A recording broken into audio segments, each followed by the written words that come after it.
Yann et bonjour chers amis youtubeurs. Aujourd'hui, on est dans une véritable carte postale au cœur de la Normandie, dans l'Orne, avec mon ami Yann Le Drezen qui va vous présenter la région avant qu'on vous présente le domaine qui comprend plusieurs maisons. Donc Yann, avant que tu nous parles de ce domaine, situe-nous un petit peu où nous sommes aujourd'hui. Bonjour Cyril, bonjour tout le monde. Alors aujourd'hui, on est encore dans la Normandie, dans le département de l'Orne. Nous sommes situés à côté de la ville de Sées. La ville de Sées qui était très connue d'un point de vue historique, car on peut trouver une très belle cathédrale de l'époque gothique du XIIIe siècle, alors qu'on est dans une petite ville de 4000 habitants. Et nous sommes vraiment à proximité d'une fourche d'autoroute qui mène vers la Haute-Normandie, vers Rouen, Le Havre, vers Caen et directement Le Mans, Paris ensuite. C'est l'idéal pour les gens qui peuvent venir d'Angleterre par exemple, on est à 1 heure du ferry, et après on est à 1 heure de Paris, 1h30 de Paris. Bon, superbe localisation. Tu nous parlais un petit peu de l'histoire locale. Pour la petite histoire, je crois que tu faisais un métier intéressant avant d'être agent immobilier. En effet, je travaillais plutôt sur les sites archéologiques.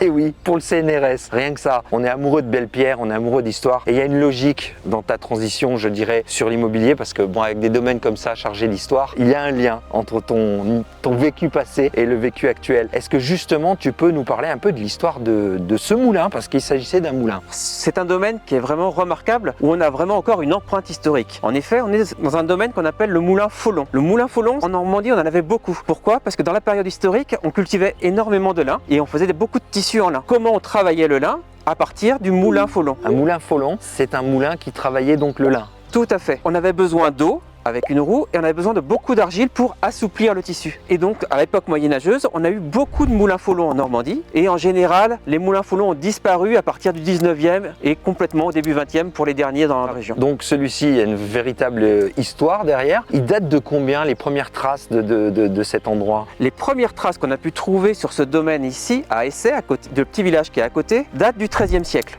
Oh mon Dieu! Et l'activité est complètement terminée en 1834 pour ce domaine ici. Aujourd'hui, c'est un superbe ensemble immobilier. Tout à fait. Alors, le terrain, les bâtiments, explique-nous. Alors, on est sur un domaine qui fait 1,4 hectares, qui longe une petite rivière. Il y avait besoin forcément d'une rivière pour ce moulin, et ça s'appelle la Vaisonne, qui longe ici tout le domaine, derrière les bâtiments qu'on peut voir derrière nous. Avec une petite écluse. Avec une petite écluse. Je dois dire que c'est bucolique, c'est fantastique, c'est tellement beau avec ce beau soleil de Normandie. Les images parlent d'elles-mêmes, c'est absolument idyllique, je veux dire, c'est bucolique, c'est superbe, j'en reviens pas. Là, en filmant avec toi tout à l'heure, on était en extase devant la beauté de ce domaine, la beauté du terrain. Le parc est parfaitement plat. On a un joli mur d'enceinte qui protège donc effectivement la partie rivière de la partie habitation avec un bassin de retenue et une écluse. C'est très très beau. Je crois qu'on va faire un petit tour des bâtiments. On commence, on va commencer par ce gîte. On va vous montrer l'intérieur. On revient ici juste après. Allons-y Cyril.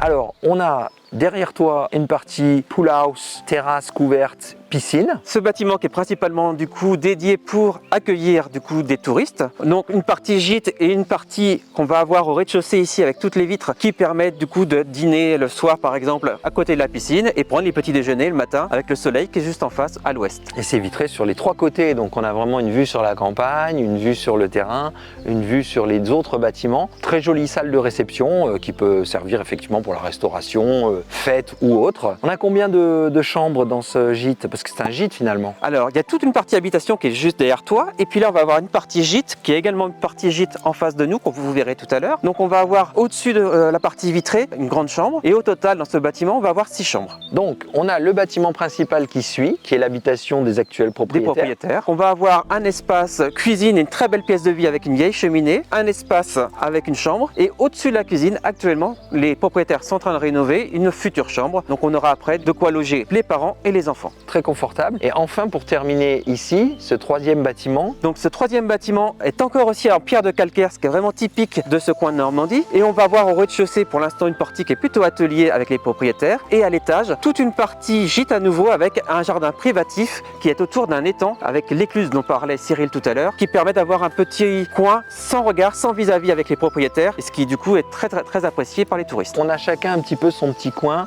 d'autant que la disposition des bâtiments fait qu'ils ne se font pas face finalement. Moi je trouve ça exceptionnel, et aussi on a une entrée là-bas avec des portes électriques, un portail électrique, c'est entièrement clos ici, et on a des espaces pour se garer, que ce soit à l'extérieur ou même à l'intérieur. On a garé nos 2 voitures confortablement juste après le portail, et il y a la place après pour un emplacement pour, je dirais, 4 voitures. Ça permet vraiment de garer vos voitures à l'écart des habitations sans souci. Bon bah Cyril, je te propose maintenant d'aller voir la partie habitable des propriétaires. Ok, on va aller voir ça.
Bon, maintenant on a découvert tout ce domaine qui est absolument exceptionnel. Pour résumer, tu me rappelles un peu de quelle dimension on parle? C'est 535 mètres carrés au total. Ah, c'est confortable et grand, hein. Voilà, c'est vraiment grand. C'est l'idéal pour une famille et puis qui est prête à accueillir des touristes Ou des amis. ou des amis et de la famille plus grande si besoin. Je crois qu'avec 2 gîtes et une habitation aussi grande, ça ferait vraiment une activité touristique idéale, B&B, enfin chambre d'hôte, location saisonnière. On est sûr d'avoir un grand succès à ce niveau-là. Tout à fait. Et en plus, on peut rappeler que là, nous sommes à côté du circuit international de karting qui est dans le village à 2 km de là et qui attire énormément de monde à certaines périodes de l'année. Là, tu me séduis parce que j'adore faire du karting avec mon fils, mais bon, c'est une autre histoire. On va y aller tout à l'heure. Ok, bon, si vous voulez en savoir plus sur ce fabuleux domaine, eh bien écoutez, vous trouverez tous les liens sous la vidéo. Et Yann, tu te feras un plaisir, je crois, de répondre à toutes les questions. Il y a un formulaire, vous le remplissez et je vous réponds automatiquement, très rapidement. Oui, si vous voulez plus de photos, si vous voulez simplement avoir des détails techniques ou que Yann organise une visite avec vous, eh bien rien de plus simple, vous laissez soit un commentaire sous la vidéo directement ici, ou alors vous cliquez le lien qui vous amènera à notre site web. Bon, je crois que ça va être le temps pour moi de découvrir ce petit village. Hier, on était à Argentan, on a vu des belles images, hein, j'ai quelques images. J'ai pas filmé Alençon qui est absolument superbe, une très très belle ville également à découvrir, qui n'est pas très loin d'ici. Le petit village d'Essay, c'est ça? Alors, le village à côté, c'est Essay. E2SAY. Et tu m'as parlé d'un autre Et village? on a une petite ville, la ville de C, c'est pas pareil, S-E-E-S, avec la grande cathédrale du coup dont on te parlait tout à l'heure, qui date du XIIIe siècle. Donc beaucoup de choses à voir et à découvrir. C'est ce qu'on va faire nous à l'instant, et jusqu'à la prochaine vidéo. On vous dit au revoir, à très bientôt. Allez, à bientôt en Normandie.